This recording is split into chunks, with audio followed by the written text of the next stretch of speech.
Et pour en parler, nous sommes avec le politologue et islamologue franco-syrien Bassam Tahan. Bonsoir Bassam Tahan, merci d'être avec nous en direct sur RT France. La Russie qui accuse donc ouvertement la coalition et évoque aujourd'hui 120 civils tués en un mois.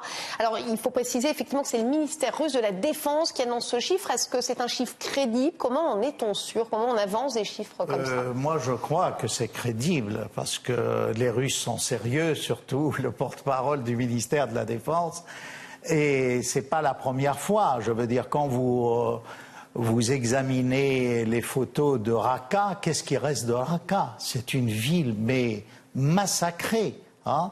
Puis après, on vient pleurer sur éventuellement les islamistes d'Idlib si un jour ils vont être neutralisés par l'armée russe ou l'armée syrienne. Vous voyez, il y a deux poids et deux mesures dans tout cela. Mais tout le monde sait que la coalition commet des bêtises dans les frappes. D'ailleurs, pourquoi ils n'interviennent pas pour stopper l'avancée de Daesh? Daesh a repris 5 villages. Hein. Ça, c'est le devoir des Kurdes et des Américains de défendre ce point. Les Américains sont des deux côtés de la frontière, et syrienne à l'est de l'Euphrate, et en Irak. Que font-ils? Alors, ils disent oui, parce que la Turquie... Ils affirment en tout cas lutter contre Daesh, effectivement, dans la région. Ils affirment. Mais sur le terrain, alors qu'on m'explique pourquoi ils ont laissé ces Daeshistes occuper 5 villages.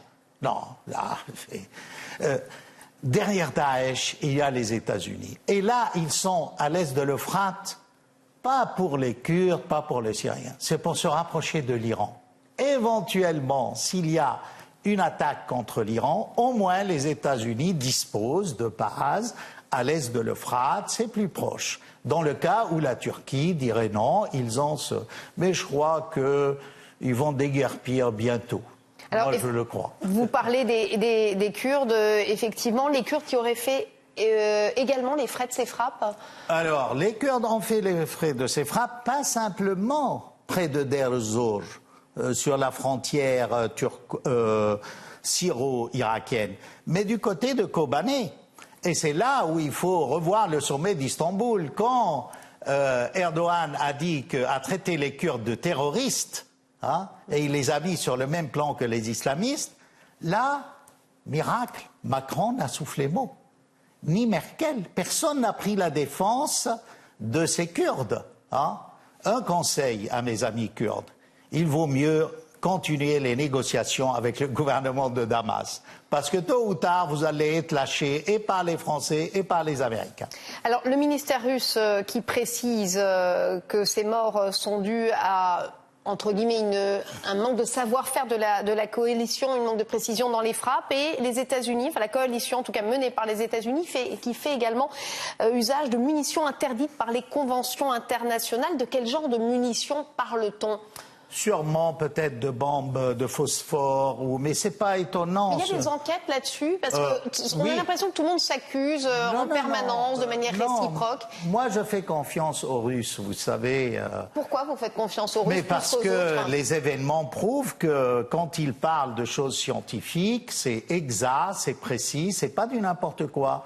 Mais c'est pas étonnant de la part des États-Unis. Dans la guerre du Vietnam, c'est eux qui ont utilisé l'agent orange, c'est eux qui ont utilisé le napalm, c'est eux qui ont vendu... Dans les années 70, oui. On est en 2018. Non, mais jusqu'à maintenant, on a des armes interdites.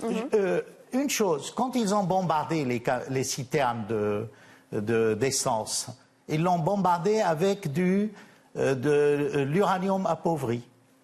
Aucun média ne l'a dit. Pourtant, les experts américains, dans des revues spécialisées militaires, l'ont affirmé. Pourquoi on ne le dit pas, hein? Il n'y avait pas, et cet expert américain dit bien qu'il n'y avait pas urgence d'utiliser cela. On pouvait bombarder ces camions sans utiliser cet agent.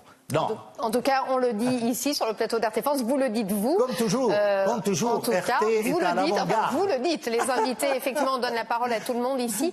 Washington, donc, qui mène des actions en Syrie, qui ne dispose pas, on le rappelle, d'un mandat de l'ONU pour intervenir dans le pays. Ça veut dire quoi? En gros, les États-Unis violent le droit international Bien sûr, avec les Français. Il n'y a pas que les États-Unis. La France aussi, hein, avec 200 officiers. Mais il faut revenir au sommet d'Istanbul. La chose la plus importante, Poutine a bel et bien dit, si jamais il y a menace ou provocation du côté des islamistes, la Russie s'octroie le droit d'intervenir militairement avec l'armée syrienne pour neutraliser ces islamistes. Ça prouve bien que les Russes sont décidés à intervenir quand il le faut, hein, parce qu'ils ont la légitimité de leur côté. Hein. Nos rapports avec la Russie, quand je dis nos, les Syriens, mais remontent à des décennies, c'est pas nouveau. Par contre, les Américains, c'est une pièce rapportée dans la région. Ils vont déguerpir, croyez-moi. Merci Bassam Tahan d'avoir été avec nous en direct sur RT France. Merci madame.